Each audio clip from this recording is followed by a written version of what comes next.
KSRTC ബസ്സുകൾ യാത്രക്കാർക്ക് ഉപകാരമാണെങ്കിലും പക്ഷേ ഭയത്തോടെയാണ് യാത്രക്കാർ കെ.എസ്.ആർ.ടി.സിയിൽ സഞ്ചരിക്കുന്നത്.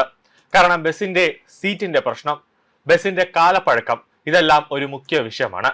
എപ്പോൾ വേണമെങ്കിലും ഏത് നിമിഷം വേണമെങ്കിലും കെ.എസ്.ആർ.ടി.സി വഴിയിൽ പണിമുടക്കാം എന്നുള്ള ഒരു അവസ്ഥയിലാണ് കാര്യങ്ങൾ എത്തുന്നത്.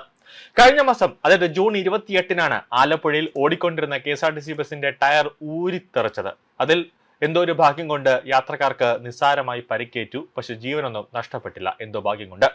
കുറച്ചു മാസത്തിന് മുമ്പാണ് തിരുവനന്തപുരം കരകുളത്ത് ഓടിക്കൊണ്ടിരുന്ന ബസിന്റെ ടയർ കെ.എസ്.ആർ.ടി.സി ബസിന്റെ ടയർ ഊരിത്തെറിച്ച് നേരെ ഓടയിലേക്ക് ബസ് പോയി ഇടിച്ചു നിന്നത്.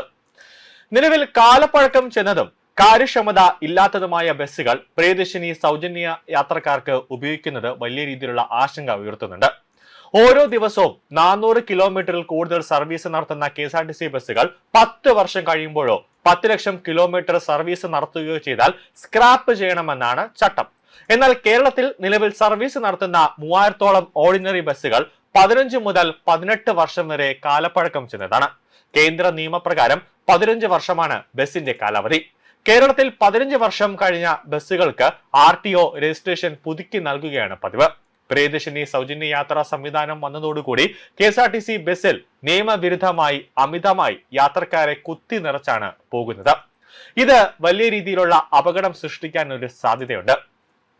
52 സീറ്റുള്ള ബസ്സിൽ 4-ൽ 1 അതായത് 13 പേർക്കാണ് നിന്ന് യാത്ര ചെയ്യാൻ അനുവാദമുള്ളത്.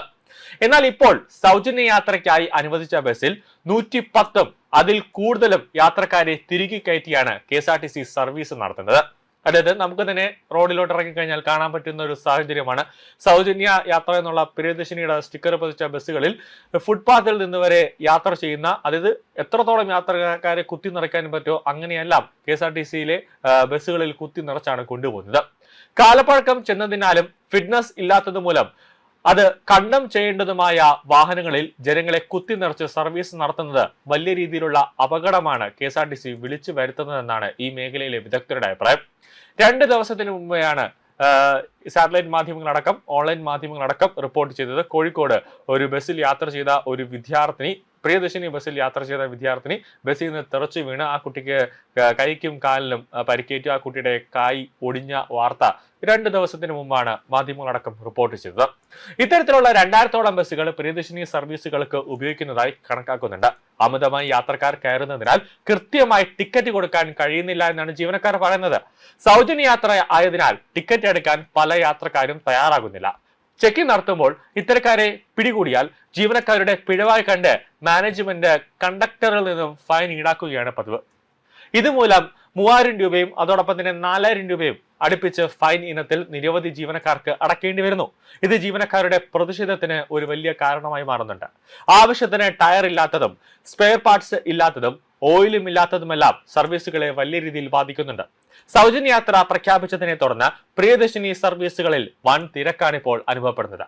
കാലപ്പഴക്കം മൂലം കണ്ടം ചെയ്യേണ്ട ബസ്സുകളെ ഒഴിവാക്കി പുതിയ വാഹനങ്ങൾ ഇതിനായി ഉപയോഗിക്കണമെന്ന ആവശ്യം പൊതുജനങ്ങൾ തന്നെ കെ.എസ്.ആർ.ടി.സിയോട് പല പ്രാവശ്യം പറഞ്ഞിട്ടുണ്ട്. ദുരന്തങ്ങൾ ഉണ്ടാകുന്നതിന് മുമ്പ് വേണ്ട ഒരു മുൻകരുതലുകൾ അധികൃതരുടെ ഭാഗത്തു നിന്നും ഉണ്ടാകണമെന്നാണ് പ്രതീക്ഷ. പക്ഷെ കേരളത്തിൽ ദുരിതമുണ്ടായതിനു ശേഷമാണ് ഒരു ചായയും വടയുമൊക്കെ വച്ചുകൊണ്ട് ഒരു സമ്മേളനമൊക്കെ ഒരു മീറ്റിംഗ് ഒക്കെ ചേർന്ന് കൂടിക്കൊണ്ട് ഒരു തീരുമാനമെടുക്കുന്നത്.